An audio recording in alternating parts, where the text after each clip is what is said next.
ದೇವಗಿರಿ ಲಿಂಗಾಯತ ಸಮಾಜದ ಸಂಸಾರ ಭೂಮಿಯನ್ನ ಕಬಳಿಕೆ ಮಾಡಲಾಗುತ್ತಿರುವ ಆರೋಪ.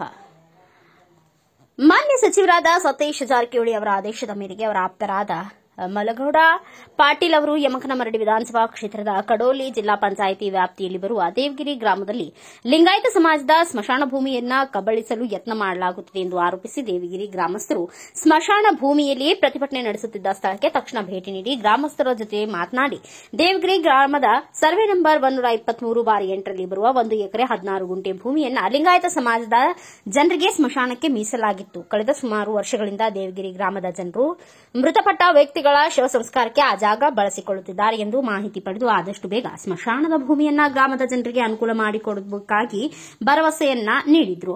ಸಮಸ್ಯೆ ಇರೋದ್ರಿಂದ ನಿನ್ನೆ ನೋಟಿಸ್ ನಮಗೆ ತಿಳಿತು. ಅವರ ಸ್ಮಶಾನದ ಸಲುವಾಗಿ ನಾವು 10-15 ವರ್ಷಗಳಿಂದ ಬಡದಾಡ್ತಾ ಇದ್ದೀವಿ.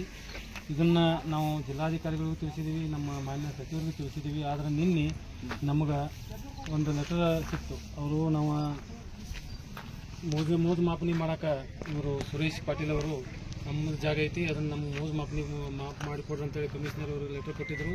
ನಮ್ಮ ಕಾಕ್ತಿ ಪೊಲಿಟಿಷಿಯನ್ಗೂ ತಿಳಿಸಿದ್ರು. ಅದಕ್ಕಾಗಿ ನಾವು ಇವತ್ತು ಅವರು ಮೋಜು ಮಾಪನಿ ಮಾಡಕ್ಕೆ ಬರ್ತಾರಂತೇಳಿ ನಾವು ಎಲ್ಲರೂ ಜನರಿಗೆಲ್ಲ ತಿಳಿಸಿದಾಗ ಎಲ್ಲ ಜನರು ಇದು ನಮಗೆ ಸಂಬಂಧಪಟ್ಟ ಜಮೀನು, ನಮ್ಮ ಆಸ್ತಿ ಇದೆ, ನಮ್ಮ ಹಿರಿಯರ 150 ವರ್ಷ 200 ವರ್ಷಗಳಿಂದ ಇಲ್ಲಿ ಹಿರಿಯರ ಒಂದು ನಾವು ಮಣ್ಣನ್ನು ಕೊಟ್ಟು ಇಲ್ಲಿ ದಫನ ಮಾಡಿದ್ದೀವಿ. ಅದಕ್ಕಾಗಿ ಈ ಜಾಗವನ್ನು ಬಿಟ್ಟು ಕೊಡಲು ಅವ್ರ ಮನಸ್ಸಿಲ್ಲ. ಅದಕ್ಕಾಗಿ ಎಲ್ಲರೂ ಸ್ವಇಚ್ಛೆಯಿಂದ ನಾವು ತಿಳಿಸಿದಾಗ ಸ್ವಇಚ್ಛೆಯಿಂದ ಇಲ್ಲಿ ಅವರು ಬಂದು ಕೂಡಿದಾರು. ನಮಗೆ ಯಾವುದೇ ಕಾರಣಕ್ಕೂ ನಾವು ಈ ಜಾಗ ಬಿಟ್ಟು ಕೊಡೋಕೆ ನಾವು ರೆಡಿ ಇಲ್ಲ. ಇದು ಜಮೀನ ನಮ್ಮ ಕಡೆಯಿಂದ ಕಬ್ಜಾನ ಐತೆ ಸರ್. ಅವಾಗಿಂದ ಹಿರಿಯರು ಯಾರ್ದಾಗಲಿ ಮಣ್ಣು ಕೊಡ್ಕೋತದ್ದು ಇಲ್ಲಿ ಮಾಡ್ಕೊತ ಬಂದಿದ್ದಾರೆ. ಇನ್ನು ಮಟ್ಟ ಯಾವುದೂ ತಕರಾರು ಇದ್ದಿದ್ದಿಲ್ಲ. ಈಗ ಅವ್ರು 2-3-4 ಕೆಲೆ ಇದ್ರು ಕೂಡ ರೀ ಇನ್ನು ಮಟ್ಟ ಯಾವುದೋ ಒಂದು ತಕರಾರು ಮಾಡಿರಾಕಿಲ್ಲ. 4 ಕೆಲೆ ಅಂದ್ರೆ 8 ವರ್ಷ ಈಗ ಒಂದು ಏನಾದ್ರು 2 ವರ್ಷ 100 ವರ್ಷ ಹಿಂದೆ ಸರ್, 200 ವರ್ಷ ಹ್ಞೂ ಅವಾಗಿಂದ ಅವ್ರದ್ದು ನಮ್ಮ ಕಬ್ಜಾನ ಐತ್ರಿ, ನಾವೇ ಅಲ್ಲಿ ಮಾಡಿ ಕೊಡ್ಕೊತ ಬಂದೀವಿ ಸರ್. ಕೋರ್ಟ್ ಅಂತ ಅವ್ರದ್ದಿದ್ದಿಲ್ಲ, ಮತ್ತೆ ಕೋರ್ಟ್ದಾಗ ಡಿಕಾರ್ಡ್ ಅದೆಲ್ಲ ಪೈಲ ಅವ್ರದ್ದು ಹಿರಿಯರ ಹೆಸರು ಐತಾರೆ ಸರ್. ಅವ್ರ ಕಡಿಮೆ ಮಾಡ್ಕೋತ ಬಂದು ತಮ್ಮ ಹೆಸರು ಹಚ್ಕೊಂಡು ಈಗ ನಮ್ಮ ಮೇಲೆ ತಕರಾರು ಮಾಡತ್ತಾರೆ. ಮೊದಲಿನ ಹಿರಿಯರು ನಮಗೇನು ಸಂಬಂಧ ಇಲ್ಲ ಅಂತ ಬಿಟ್ಟಿದ್ರು. ಈಗ ನಿಮ್ದು ಏನು ಹಲೋ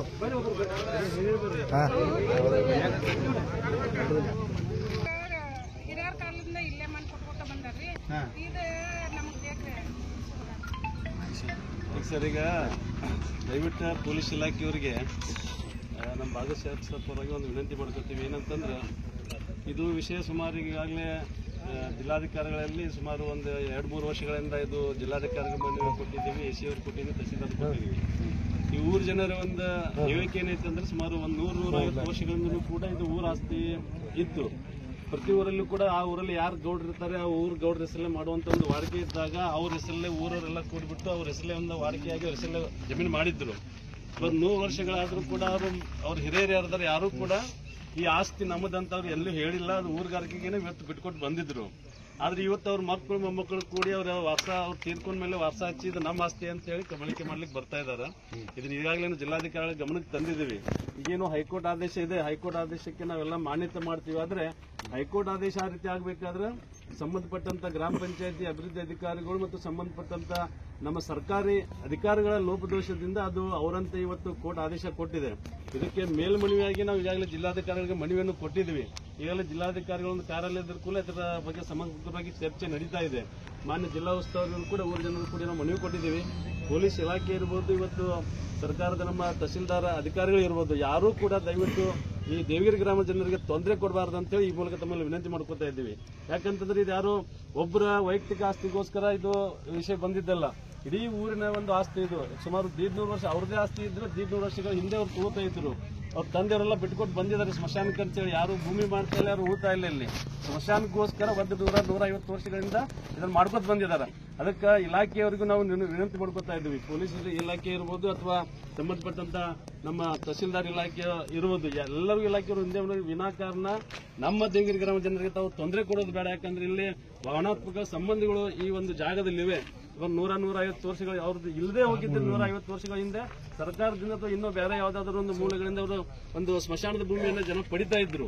ಇಲ್ಲಿವರೆಗೆ ಬಂದು ಸುಮಾರು 50 ವರ್ಷಗಳಿಂದ ಈ ಅವ್ರು ನಾಟಕ ಮಾಡ್ತಾ ಇದ್ದಾರೆ. ಅದಕ್ಕೆ ಊರದ ಪರವಾಗಿ ನಮ್ಮ ಶಾಸಕರ ಪರವಾಗಿ ಒಟ್ಟಾಗಿ ನಾವು ಅದನ್ನ ವಿರೋಧ ಮಾಡ್ತೀವಿ. ತಮ್ಮಲ್ಲೂ ಇಲಾಖೆ ಎಲ್ಲ ಅಧಿಕಾರಿಗಳು ಕೂಡ ನಾವು ಇವತ್ತು ವಿನಂತಿ ಮಾಡ್ಕೊತಾ ಇದ್ದೀವಿ. ಊರ ಜನರಿಗೆ ತಾವು ಸಹಕಾರ ಮಾಡಬೇಕು, ಏನಿದೆ ಅನ್ನೋದನ್ನ ತಾವು ಸಂಬಂಧಪಟ್ಟ ಮೇಲಾಧಿಕಾರಿ ತಿಳಿಸಿಕೊಟ್ಟು ಈ ಊರಿನ ಜನರಿಗೆ ನ್ಯಾಯ ಸಿಕ್ಕಿಕೊಡ್ಲಿಕ್ಕೆ ತಾವು ಕೂಡ ಪ್ರಾಮಾಣಿಕ ಪ್ರಯತ್ನ ಮಾಡಬೇಕು. ಮತ್ತು ಇಷ್ಟು ಮೀರಿ ತಾವು ಕಾನೂನುಬದ್ಧವಾಗಿ ಹೋರಾಟ ಮಾಡಿದ್ದಲ್ಲಿ ನಾವು ಕೂಡ ಕಾನೂನುಬದ್ಧವಾಗಿ ಯಾವುದೇ ರೀತಿಯಾಗಿ ಈ ಜಾಗ ಬಿಟ್ಟುಕೊಡುವಂತ ಪರಿಸ್ಥಿತಿ ಈ ಊರ ಜನರಿಗೆ ನಾವು ಇದು ಬಿಟ್ಟುಕೊಡಲ್ಲ ಮಾತನ್ನ ನಾವು ಈ ಸಂದರ್ಭದಲ್ಲಿ ನಾವು ಹೇಳ್ತಾ ಇದ್ದೀವಿ. ಅವ್ರೇನು ಸರ್ವೇದವ್ರು ನಮ್ಗೆ ಕೊಟ್ಟಂತ ಒಂದು ಲೆಟರ್ ಪ್ರಕಾರ ನಾವು ಪ್ರೊಟೆಕ್ಷನ್ ಬಂದಿದ್ದೀವಿ, ನಮಗೆ ಸಹಕಾರ ಕೊಡಿ ಅಂತ ಹೇಳಿ ನಾವು ಈ ಮೂಲಕ ನಿಮ್ಗೆ ಕೇಳ್ಕೊತಾ ಇದ್ದೀವಿ. ಸರ್, ನ್ಯಾಯಾಲಯದ ಆದೇಶನ ನಾವು ವಿರೋಧ ಮಾಡ್ತಾ ಇಲ್ಲ, ಬಟ್ ಇಲ್ಲಿ ವಾಸ್ತವ ಸ್ಥಿತಿ ಅವರೊಬ್ಬರು ಮಾಲೀಕರಾಗಿ ಇವತ್ತು ಸರ್ವೆ ಕರ್ಜಿ ಕೊಟ್ಟಿದ್ದಾರೆ. ಯಾವ ಜಮೀನನ್ನು ಸರ್ವೆ ಮಾಡ್ತಾ ಇದ್ದಾರೆ ಅಂದ್ರೆ ಊರಲ್ಲಿ ಇರ್ತಕ್ಕಂಥ ಸ್ಮಶಾನ ಭೂಮಿಯನ್ನು ಸರ್ವೆ ಮಾಡ್ತಾ ಇದ್ದಾರೆ. ಆಯ್ತು, ಈ ಸರ್ವೇದವ್ರು ಸರ್ ಸ್ಮಶಾನ ಭೂಮಿ ಅಂತ ಇದ್ದಾಗ ಇದನ್ನ ಯಾವ ರೀತಿ ಅವರು ಸರ್ವೆ ಮಾಡ್ಲಿಕ್ಕೆ ಬರ್ತಾರೆ, ಅವ್ರಿಗೆ ಯಾವ ರೀತಿ ಜನ ಆಸ್ಪತ್ರೆ ಕೊಡಬೇಕು ತಾವೇ ಹೇಳಬೇಕು ಸರ್. ಓಕೆ ನೋಡ್ರಿ, ಅದು ಊರವ್ರು ಏನು ಮಾಡ್ರಿ, ನೀವು ಸರ್ವೇದವ್ರು ಕೇಳಿ. ಸರ್ವೇದವ್ರು ಬರ್ತಾರಲ್ಲ, ನಾವು ಸರ್ವೇದವ್ರಿಗೆ ಪ್ರೊಟೆಕ್ಷನ್ ಕೊಡೋರು, ನೀವು ಸರ್ವೇದವ್ರು ಕೇಳಿ. ಈ ಆಯ್ತರ ಮ್ಯಾಗ ನೀವು ಸರ್ವೆ ಮಾಡ್ತೀವಿ ಅಂತ ಕೇಳಿ ಅವ್ರು ನಿಮ್ಗೆ ಆನ್ಸರ್ ಬರಲಿ ಸರ್. ಸರ್ವೇದವರು ಬರಲಿ, ಮತ್ತೆ ಯಾರು ಬಂದ್ರು ಯಾವುದೇ ಕಾರಣಕ್ಕೂ ನಾವು ಜಮೀನು ಅಂತ ಬಿಟ್ಕೊಡುವಂತ ಪರಿಸ್ಥಿತಿ ಉದ್ಭವ ಆಗಲ್ಲ ಸರ್. ನ್ಯಾಯಯುತವಾಗಿ ಹೋರಾಟ ಮಾಡ್ತೀವಿ. ಈ ಗಮನವನ್ನ ಸ್ಮಶಾನ ಇದೆ ಅನ್ನೋದನ್ನ ನಾವು ಮೇಲಾಧಿಕಾರಿಗೆ ನ್ಯಾಯಾಲಯಕ್ಕೆ ತಿಳಿಸ್ಕೊಡುವಂತ ಪ್ರಯತ್ನ ಕೂಡ ನಾವು ಮಾಡ್ತೀವಿ ಸರ್. ದಯವಿಟ್ಟು ನೀವು ನಮ್ಗೆ ಸಹಕಾರ ಮಾಡಿ ಸರ್. ಓಕೆ, ನಾನು ನಿಮಗೂ ಸಹಕಾರ ಮಾಡ್ತೀವಿ. ನಾವು ಅವ್ರು ಏನು ನ್ಯಾಯಾಲಯ ಆದೇಶ ಆಗಲಿ ಪ್ಲಸ್ ಅವ್ರ ಸರ್ವೆ ಡಿಪಾರ್ಟ್ಮೆಂಟ್ದವ್ರು ಬರ್ತಾರಲ್ಲ ಅವ್ರಿಗೆ ನಾವು ಪ್ರೊಟೆಕ್ಷನ್ ಕೊಡಬೇಕಾಗ್ತದೆ. ನೀವು ಶಾಂತ ರೀತಿಯಿಂದ ಕಾನೂನು ರೀತಿಯಿಂದ ಹೋರಾಟ ಮಾಡ್ಲಿಕ್ಕೆ ನಮ್ದು ಅಭ್ಯಂತರ ಇಲ್ಲ. ಎಲ್ಲರಿಗೂ ನಿಮ್ಗೆ ಹೋರಾಟ ಮಾಡ್ಲಿಕ್ಕೆ ಅಧಿಕಾರ ಇದೆ, ಬಟ್ ಶಾಂತ ರೀತಿಯಿಂದ ಇರಬೇಕು. ಶಾಂತದಿಂದ ಇರ್ತೀವಿ. ಯಾವುದೇ ಸರ್ವೇರ್ ಬಂದ್ರು ಕೂಡ ನಾವು ಕಾಲಕ್ಕೂ ಇಲ್ಲಿ ಕೊಡಲ್ಲ ಸರ್. ದಯವಿಟ್ಟು ತಮ್ಮ ಗಮನಕ್ಕೆ ತರ್ತೀವಿ. ಯಾಕಂದ್ರೆ ನಾವು ಇನ್ನೂ ನಮ್ದು ನ್ಯಾಯಾಲಯದಲ್ಲಿ ನಮ್ದು ಇದು ನಡೀತಾ ಇದೆ ಸರ್ ಕೇಸು. ಜಿಲ್ಲಾಧಿಕಾರಿಗಳ ಒಂದು ಹಂತದಲ್ಲಿ ಕೇಸ್ ನಡೀತಾ ಇದೆ, ಅದು ತಗೊಂಡ್ ಬರ್ತೀವಿ ಸರ್. ಬಟ್ ಈ ಏನ್ ಸಮಸ್ಯೆ ಇದೆ ತಾವು ನೋಡಿದಿರಿ. ಯಾರು ವೈಯಕ್ತಿಕ ಆಸ್ತಿಗಳೆಲ್ಲ ವೈಯಕ್ತಿಕ ಜಗತ್ಕೋಸ್ಕರ ಯಾರು ಇಲ್ಲಿ ಬಡದಾಡ್ತಾ ಇಲ್ಲ. ಇಡೀ ಊರಿನ ಆಸ್ತಿ ಇದು. ಸುಮಾರು 100-155 ವರ್ಷಗಳು ಅವ್ರು ವಸತಿ ಮಾಡ್ತಾರಂದ್ರೆ ಸುಮಾರು 10-15 ವರ್ಷ ರೈತ ಭೂಮಿ ಮಾಡಿದ್ರೆ ರೈತ ಮಾಲಕ ಆಗ್ತಾನೆ. 150 ವರ್ಷಗಳ ಕಾಲ ಇಲ್ಲಿ ಸ್ಮಶಾನ ಇದ್ದಾಗ ಈಗ ಯಾವ ರೀತಿ ನಾವು ಅವ್ರು ಬಿಟ್ಕೊಡ್ಬೇಕು ಅನ್ನೋದನ್ನು ಕೂಡ ನಾವು ಕೇಳ್ತೀವಿ ಸರ್. ಇದನ್ನ ಮನವಿಯನ್ನ ಜಿಲ್ಲಾಧಿಕಾರಿ ಕೊಟ್ಟಿದ್ವಿ. ಅದಕ್ಕೆ ದಯವಿಟ್ಟು ತಮ್ಮದು ಸಹಕಾರ ಇಲ್ಲ ಅಂತೇಳಿ ಗ್ರಾಮದ ಪರವಾಗಿ ನಾವು ಕೇಳ್ಕೊತೀವಿ. ಕೇಳಿ ಈಗ ಸರ್ವೇದಾರ್ ಬರ್ತಾರೆ ಸರ್. ಸರ್ವೇದಾರಿಗೆ ನಾವು ಏನು ವಿನಂತಿ ಮಾಡ್ಕೋತೀವಿ, ಇದು ಸ್ಮಶಾನ ಆಜು ಬಾಜು ಎಲ್ಲ ನಮ್ಮ ಹೊಲಗಳಿದಾವ್ರಿ. ಆ ಹೊಲಗಳದಾರಿಗೆ ನಾವೆಲ್ಲ ನೋಟಿಸ್ ಕೊಡಬೇಕು ಅಥವಾ ಕೊಡಬಾರ್ದು? ಒಂದ್ ನಿಮಿಷ ನೀವು ಸರ್ವೇದವ್ರು ಬಂದ ತಕ್ಷಣ ಸರ್ವೇದವ್ರಿಗೆ ಅವ್ರಿಗೆ ಏನು ಕ್ವಶನ್ ಕೇಳೋದು ಕೇಳಿ. ನಾವು ಕೇಳಾಕಂದ್ ಬ್ಯಾಡ ಅನ್ನಂಗಿಲ್ಲ, ನಿಮ್ಮ ಹಕ್ಕಿದೆ, ಅದು ಕೇಳಬೇಕು, ಕೇಳಿದ್ರಿ. ಅದ್ರ ಬಟ್ ಕಾನೂನು ಶಾಂತ ರೀತಿ ಕೇಳ್ಬೇಕಷ್ಟೇ. ನಾವು ಯಾರು ಏನೋ ದಂಗೆ ಮಾಡಂಗಿಲ್ಲ. Bureau report Raju Munde, Bharat Vaibhav news, M Kanamaradi. Thanks for watching. Read, discuss and debate with editor Dr. Yan Prashant Rao. Wanted reporters in print, digital and visual media for Bharat Vaibhav Daily Newspaper, BV News 5 Channel and BV Fast Web News from all the talukas of Karnataka, Goa and Maharashtra.